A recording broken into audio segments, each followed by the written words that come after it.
memberikan kepada orang miskin, dan sekiranya sesuatu yang kulepas dari sesuatu kulepas dari Kata Yesus seseorang. kepadanya, "Hari ini telah terjadi keselamatan kepada rumah ini, karena orang ini pun anak Abraham." Sama-sama, sebab Anak Manusia datang untuk mencari dan menyelamatkan yang hilang. Amin. Pasti kita nggak asing lagi ya, Bapak Ibu, dengan cerita tentang Zakeus. Pasti dari kecil sekolah minggu kita selalu diajak untuk dengar cerita tentang Zakeus. Sampai ada lagunya ya. Yuk Mama Ira, 1, 2, 3. Zakeus orang pendek, ia kecil benar dia. Ia naik pohon ara, hendak melihat Yesus. Kata Yesus, ayo Bung, hai Zakeus, turunlah, aku hendak ke rumahmu. Ya, pasti nggak asing ya. Abel udah pernah dengar cerita Zakeus dari ceritain papa atau guru sekolah minggu? Iya, pasti semua ingat. Zakeus ini badannya pendek. Dia seorang kepala pungut cukai. Dia itu orang kaya. Dia itu punya jabatan. Jadi secara manusia Zakeus ini hidupnya udah enak. Ya mungkin kita bilang di Bogor ini dia kepala ini punya kepala pajak. Biasanya kepala pajak itu bicara tentang pajak lahan basah ya Bung ya. Lahan basah itu. Pasti mobilnya, ya, rumahnya itu keren. Pasti luar biasa gitu. Nah, Zakeus ini secara manusia, secara ukuran dunia tidak ada lagi sesuatu yang kurang untuk Zakeus. Betul ya? Dia ini sudah Sudah apa istilahnya itu? Uang itu udah di titik dimana dia itu uang yang ngejar dia gitu ya. Itulah Zakeus, tapi memang ada kelemahannya, badannya pendek gitu. Tapi ada satu juga kelemahannya, karena dia tuh orang Israel, tapi dia bekerja untuk pemerintahan Roma. Jadi dia itu ya memang dia punya jabatan dan dia punya kekuasaan gitu. Tapi dengan bangsa Israel sendiri, Zakeus ini tidak disukai gitu. Karena ya mungkin sama seperti Indonesia lah ya. Kita tahu nih kalau orang pejabat tidak sesuai hidupnya, ya kan, harta gaya hidupnya dengan pemasukannya, pasti orang udah tahu nih pejabat macam apa gitu kan. Meskipun nggak semua gitu. Nah, dikucilkan. Mungkin itu juga yang terjadi dengan Zakeus, dikucilkan gitu ya. Mungkin kalau Bapak Ibu lihat, kalau ada kayak saya ya, tahu semua pemasukan saya berapa, terus kalau pakaian ya, perabotan di rumah, pendaraan itu wah semua itu pasti pandangan banyak orang itu beda gitu ya, negatif banyak kan. Kan pendeta itu ini, lihatlah Paulus itu hidupnya menderita, pendeta juga harus menderita gitu kan. Mungkin begitu kali ya pandangan orang gitu ya. Dan Zakeus itu juga punya pengalaman yang serupa dengan kepala-kepala pajak zaman sekarang. Dia itu dikucilkan oleh bangsanya sendiri. Tapi Bapak Ibu, sesuatu yang berbeda terjadi kali ini. Sesuatu yang berbeda terjadi. Apa itu? Ketika ia mendengar Yesus lewat kota Yeriko, ia dikatakan tadi ya, berusaha melihat orang apakah Yesus itu. Tetapi ia tidak berhasil karena orang banyak, sebab badannya pendek. Dia punya waktu, dia mau mengenal, mau cari tahu, mau melihat orang seperti orang apakah Yesus itu, ada kendala, ada tantangan, ada kesulitan. Nah begitu juga Bapak Ibu, dalam kehidupan kita mau mencari Tuhan, mau mengenal Tuhan, mau bertemu dengan Tuhan, itu banyak tantangan. Saya percaya tadi Opung waktu mau ke gereja, Opung Marorop, Opung Misel, maaf ya Pung. Opung Misel mau ke gereja pasti ada tantangan ya Pung. Tapi salah satunya udah pasti mendung, mau hujan gitu ya. tapi bisa datang. Mama Ira, Pak John, Pak, ya kami juga ada tantangan juga ya kan? Pasti tantangannya ada, sedikit banyak ada. Bapak Ibu yang di rumah juga mau ikut jam doa gitu ya. Ada tantangan juga, antara apa? Antara santai-santai di rumah atau jalan-jalan di luar sana. Ada begitu banyak tantangan yang kita hadapi, kita pasti temukan ketika kita ingin bertemu, ketika ingin kita tahu siapa itu Yesus. Pasti ada tantangan gitu. Nah, jadi kalau kita klasifikasikan ada dua tantangan. Tantangan dari dalam diri kita dan tantangan dari luar diri kita. Zakeus badannya apa tadi Mama Ira? Pendek. Karena itu ada tantangan dari dirinya sendiri. Dia kepala pungut cukai itu dikenal sebagai orang berdosa gitu ya, dikata-katai orang gitu ya. Dia dicap orang sebagai orang berdosa. Padahal sebenarnya semua orang berdosa, tapi beda dengan Zakeus, dicap sama orang-orang bangsa sendiri karena dia seolah-olah mendukung pemerintahan Roma. Jadi ada tantangan dari dirinya sendiri. Saya badannya pendek, dicap orang berdosa.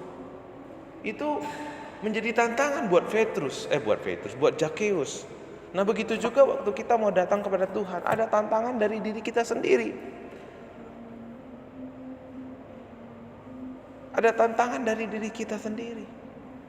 Nah kalau kita belajar kalau Bapak Ibu ingat waktu doa Fajar Jumat yang lalu, saya nyampaikan waktu seorang penabur pergi menaburkan benih, ada 4 tanah.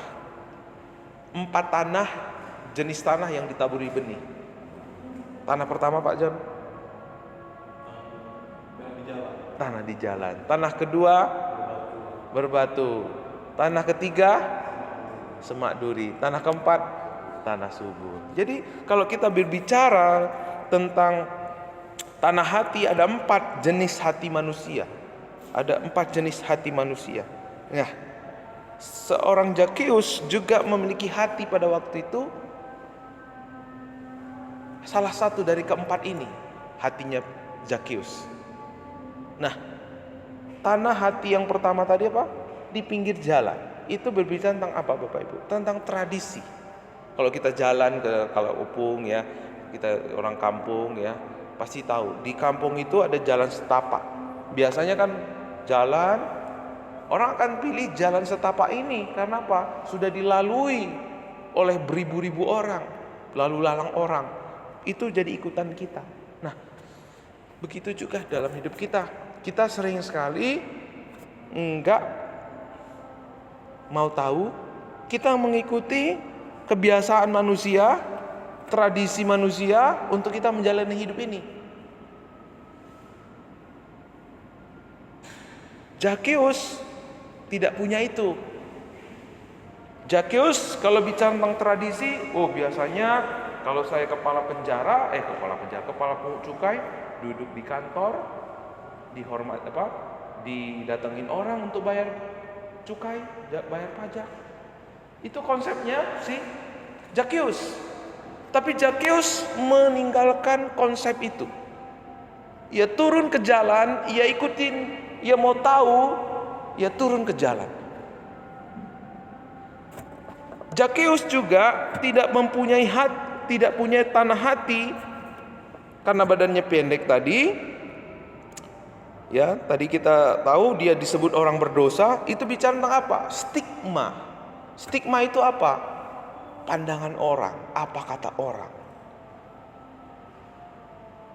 Stigma ini sering sekali menghalangi kita untuk datang sama Tuhan, kepada Tuhan.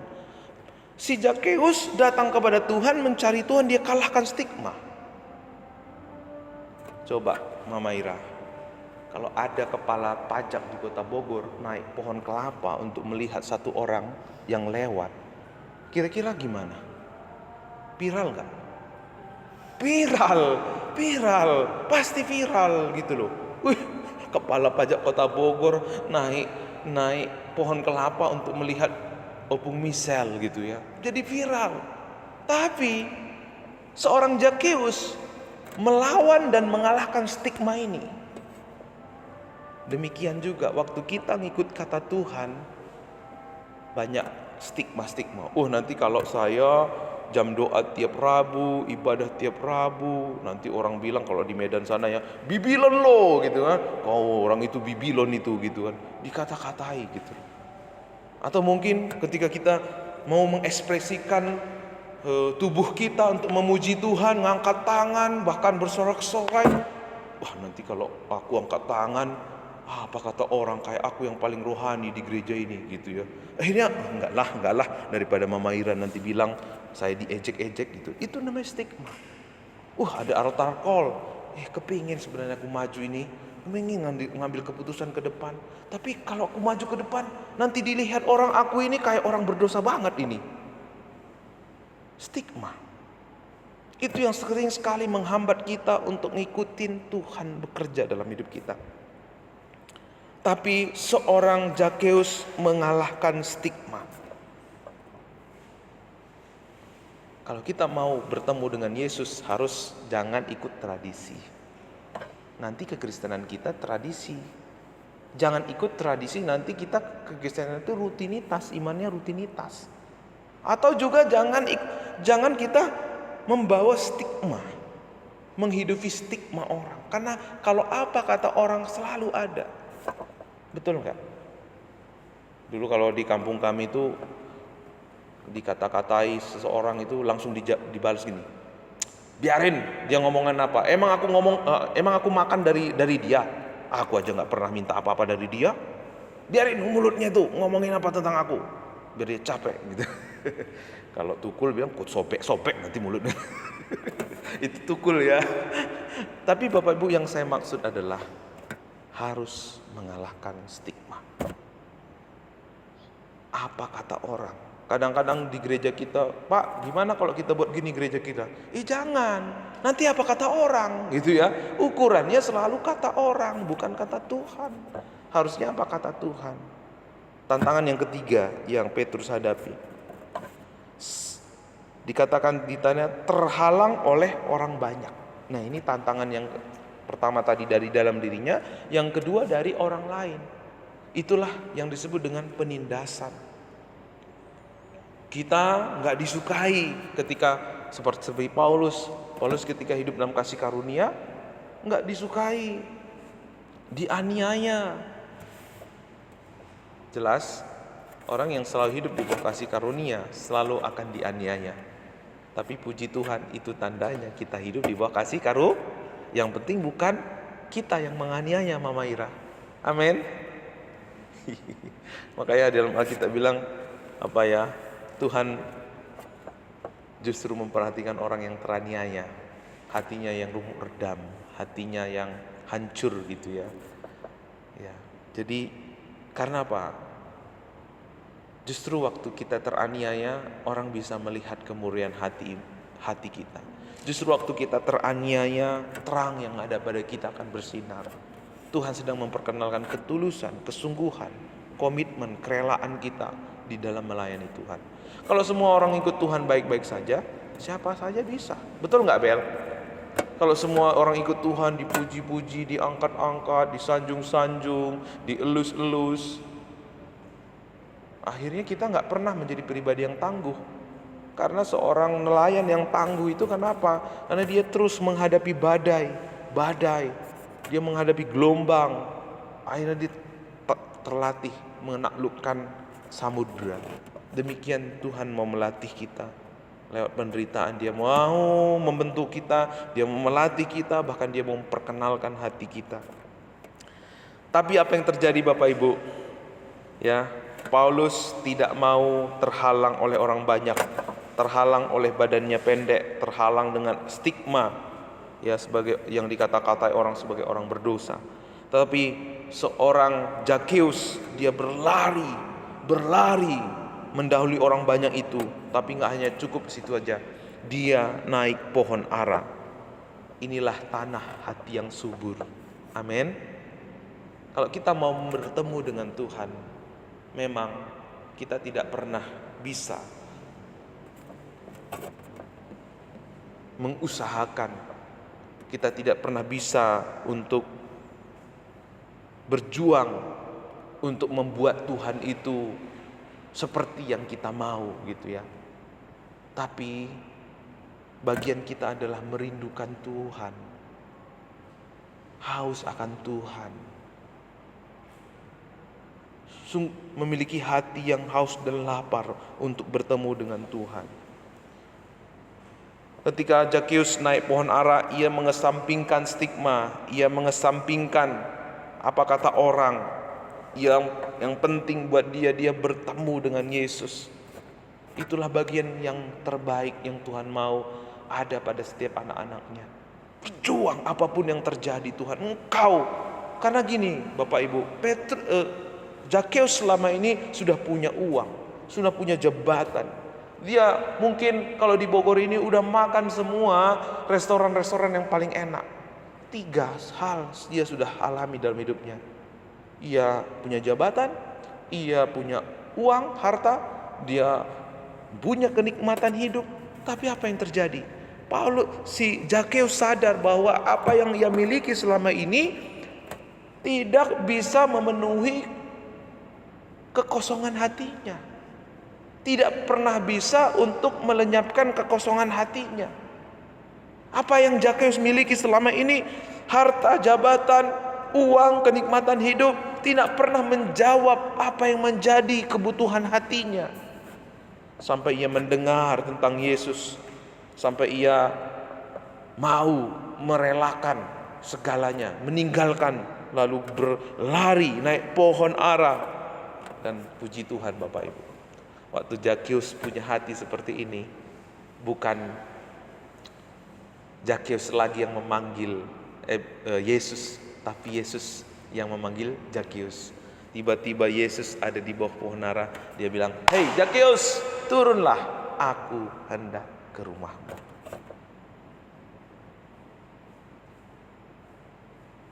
Tuhan memprioritaskan orang yang memiliki hati yang haus dan lapar akan Dia. Kalau Bapak Ibu mau menjadi VIP-nya Tuhan Yesus, milikilah hati yang haus dan lapar akan Dia. Kalau Tuhan kita mau menjadi orang-orang yang mengalami Yesus, satu cuman bagian kita, kerinduan yang besar, kesungguhan yang besar untuk mengenal Tuhan lebih dari yang lain. Amin. Kalau bahasa orang Indonesia, kalau udah turun ke kolam, ke sungai, ya udah ketimbang basah mandi sekalian gitu ya. Jangan setengah-setengah. Ikut Yesus jangan setengah-setengah. All out. Sungguh-sungguh menyerahkan semua untuk Tuhan.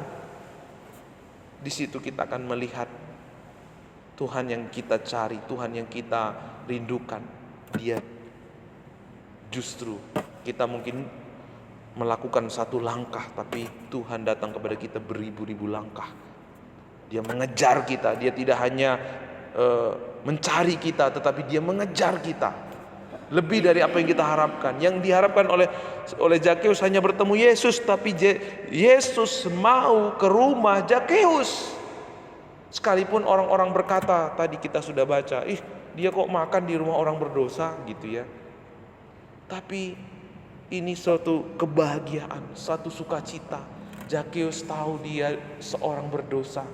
Zakheus selama ini mencari apa yang menjadi kebutuhan jiwanya yang hampa, sampai ia bertemu dengan Yesus, menjawab segala pertanyaan, menjawab segala yang menjadi kekosongan hatinya. Inilah yang akan terjadi dalam kehidupan orang-orang yang datang kepada Tuhan dengan penuh kerinduan. Ayo kita berdoa, yuk Bapak Ibu, supaya jemaat kita Baptisma Baton, kita semua memiliki hati seperti Zakheus, haus dan lapar. Tuhan, aku gak mau lagi yang lain.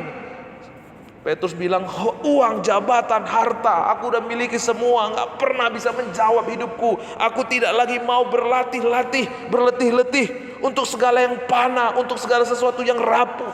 Hari ini aku menemukan sesuatu yang kekal. Hari ini aku menemukan pribadi yang menjawab segala kebutuhanku. Aku mau berjuang, aku mau mencurahkan segala kekuatanku, segala tenagaku, nggak mau tahu apa kata orang, nggak mau tahu dengan kondisiku, nggak mau tahu dengan keberdosaanku. Yang penting aku cari Tuhan, yang penting aku bertemu dengan Tuhan. Ketika kita mempunyai hati seperti ini Bapak Ibu, Tuhan yang kita rindukan, Dia jauh lebih besar merindukan kita. Kita akan menemukan jawaban-jawaban dalam hidup kita. Kita akan menemukan pertanyaan-pertanyaan yang selama ini mengganggu diri kita. Kita akan melihat hal yang tidak pernah kita duga dalam hidup kita, lebih daripada apa yang kita harapkan. Seperti Petrus mengharapkan ketemu, tapi justru Yesus yang datang ke rumahnya Zakeus makan.